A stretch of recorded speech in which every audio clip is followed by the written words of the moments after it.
साथियों नमस्कार। एक नए सेशन के अंदर आप सभी का बहुत ज्यादा स्वागत है। दोस्तों आज बात कर रहे हैं वक्फ संशोधन अधिनियम, जो कि लोकसभा के अंदर तो पास ही हो चुका है, अब बहुत जल्दी राज्यसभा के अंदर भी पास हो जाएगा। देश की महामहिम राष्ट्रपति उसके ऊपर जैसे ही साइन करेंगी उसके बाद वो जो वक्फ संशोधन अधिनियम है वो एक देश के अंदर कानून बन जाएगा।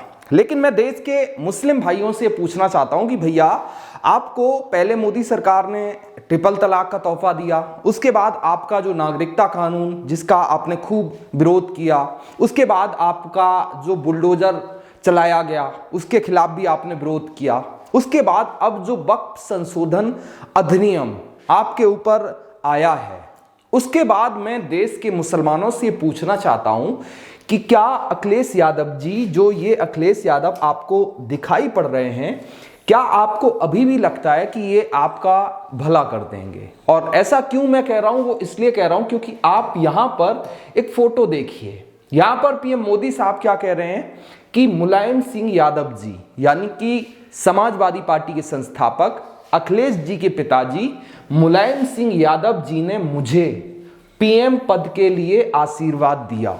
ये कहना है देश के पीएम मोदी साहब का। उसके बाद हमारे देश के कुछ मुसलमानों को, कुछ दलितों, खासकर दलित भाइयों को ये लगता है कि एक नए नेता जो आए हैं चंद्रशेखर रावण जी, चंद्रशेखर रावण जो आजाद समाज पार्टी के संस्थापक हैं, और खासकर कुछ दलित भाइयों को ये लगता है कि भैया चंद्रशेखर रावण जो हैं वो मोदी का मुकाबला करेंगे, योगी का मुकाबला करेंगे, बेंजी मायावती की जगह जो है वो चंद्रशेखर रावण ले सकते हैं। अब उन दलित भाइयों से, उन मुसलमान भाइयों से पूछना चाहता हूं कि आप यहां पर ये खबर देखिए, एबीपी न्यूज की खबर है, खबर बहुत ध्यान से पढ़िए। ये तो वीर हनुमान है। चंद्रशेखर रावण को देखते ही गिरिराज सिंह ने गले ऐसे लगाया कि जैसे कोई अपने भाई को लगाता है, अपने बेटे को गले लगाता है। और उसके बाद गिरिराज सिंह, आप जानते हैं गिरिराज सिंह कौन है? जानते हैं? गिरिराज सिंह भारतीय जनता पार्टी के सबसे ज्यादा फायर ब्रांड वाले नेताओं में से एक हैं कि जो जब भी मुंह खोलते हैं तो सिर्फ और सिर्फ हिंदुत्व की बातें करते हैं। और वही जो गिरिराज सिंह हैं वो चंद्रशेखर रावण को गले लगाते हैं। आप सोचिए कि ऐसे बेटे की तरीके से, भाई की तरीके से वही गिरिराज सिंह चंद्रशेखर को गले लगाते हैं और ये कहते हैं कि भैया तुम तो हमारे हनुमान हो। ठीक है। उसके बाद ये एक नेता जिनका नाम है राहुल गांधी। ये राहुल गांधी को देखकर देश के कुछ मुसलमानों को ये लगता है कि भैया ये हमारे मसीहा हैं, ये हमारे माई बाप हैं, ये सब कुछ कर सकते हैं। और इनके पीछे देश के मुसलमान ने 2014 में, 2017 के उत्तर प्रदेश विधानसभा चुनाव में, 2019 के लोकसभा चुनाव में, 2022 के विधानसभा चुनाव में, 2024 के लोकसभा चुनाव में और 2014 से लेकर 2025 तक देश के मुसलमान ने भर भर कर राहुल गांधी को वोट दिया। और आप मतलब कल्पना करिए कि इस आदमी ने 2014 से लेकर 2025 तक लगभग 80 चुनाव अपने कार्यकाल के दौरान हारे हैं। और फिर भी मुसलमानों को यह लगता है कि 80 चुनाव हारने के बाद 81 जो चुनाव होगा, 81 जो इलेक्शन होगा वो ये जीत जाएंगे। ये वास्तविकता में सही में एक पप्पू हैं। इन्हें अपने देश की राजनीति जो है वो पता नहीं है, कैसे चलती है, कैसे सरकार बनती है, कैसे पार्टी जीतती है, इन्हें पता नहीं है। ये सोने की चम्मच लेकर पैदा हुए थे और उसके बाद ये सोचते हैं कि भैया हम प्रधानमंत्री बन जाएंगे।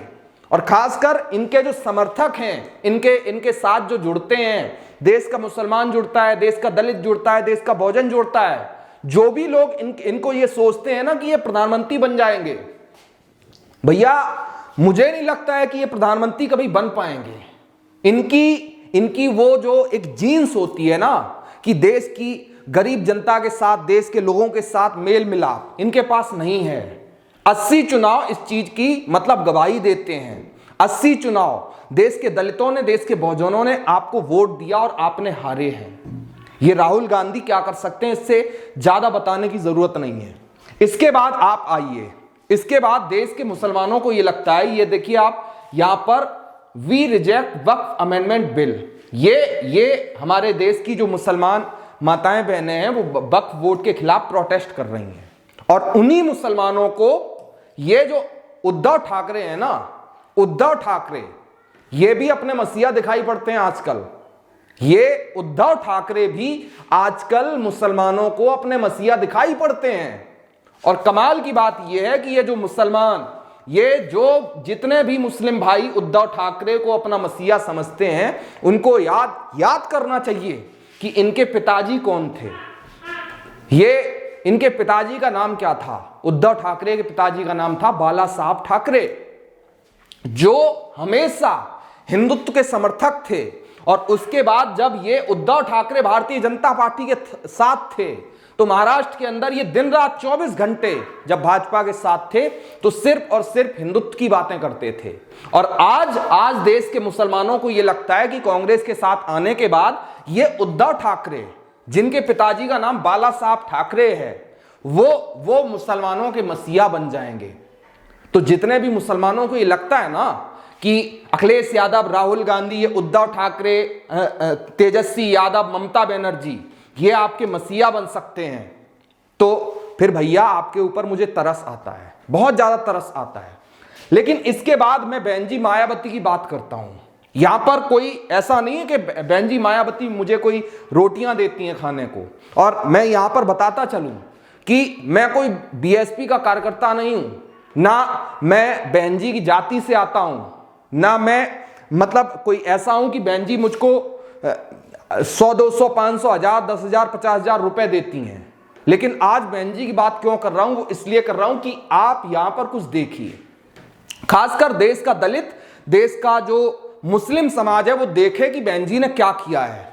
सबसे पहली चीज, जब 2012 से लेकर 2017 तक 2007 से लेकर 2012 तक जब बीएसपी की सरकार थी तो बहन जी मायावती ने क्या किया वो आप देखिए। सबसे पहले अल्पसंख्यक कल्याण विभाग का गठन, अल्पसंख्यक कल्याण विभाग का गठन उत्तर प्रदेश के अंदर समाजवादी पार्टी की सरकार रही, कांग्रेस पार्टी की सरकार रही, भारतीय जनता पार्टी की सरकार रही, लेकिन किसी ने उत्तर प्रदेश के अंदर अल्पसंख्यक कल्याण विभाग का गठन नहीं किया था।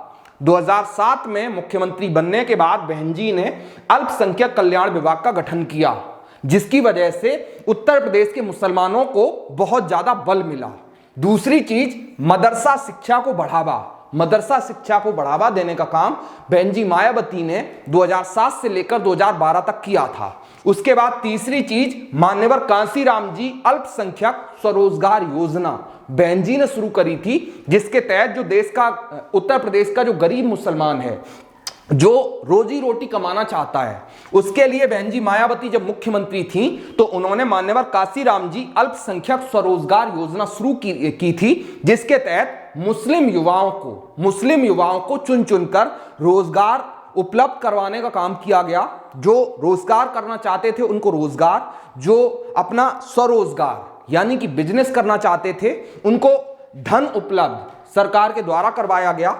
इसके बाद अरबी फारसी यूनिवर्सिटी की स्थापना समाजवादी पार्टी की सरकार रही, कांग्रेस की सरकार रही, बीजेपी की सरकार रही, किसी ने उत्तर प्रदेश के अंदर अरबी फारसी यूनिवर्सिटी की स्थापना नहीं की, लेकिन इसका फैसला बहन जी मायावती ने किया था। इसके बाद पांचवी चीज, मुस्लिम समुदाय को राजनीतिक प्रतिनिधित्व देने का काम बहन जी मायावती ने किया।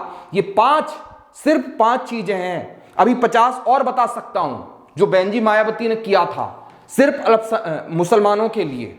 और उसके बावजूद भी आज कमाल की बात यह है कि देश के मुसलमान को, देश के जो हमारे कुछ दलित भाई हैं, देश के कुछ अन्य जातियां हैं, उनको यह लगता है कि भाई बहन जी मायावती बीजेपी की बी टीम है। जी क्या कह रहे हो?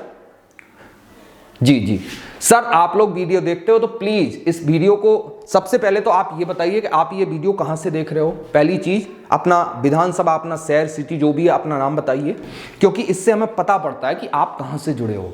दूसरी बात कि सर इस वीडियो को बनाने में बहुत ज्यादा मेहनत लगती है और ऐसा नहीं कि बहन जी या बीएसपी की तरफ से मुझे कोई पैसा मिलता है या मैं इनका समर्थक हूं या मैं पार्टी से हूं। सर ये सिर्फ दलितों की, बहुजनों की और हमारे देश के अल्पसंख्यक मुसलमानों की आवाज उठाने का जरिया है। तो इस वीडियो को शेयर करिए ज्यादा से ज्यादा। चैनल के ऊपर नए हैं सब्सक्राइब करिए और साथ साथ लाइक करिए। कमेंट बॉक्स में यह भी बताइए कि आप कहां से वीडियो देख रहे हो।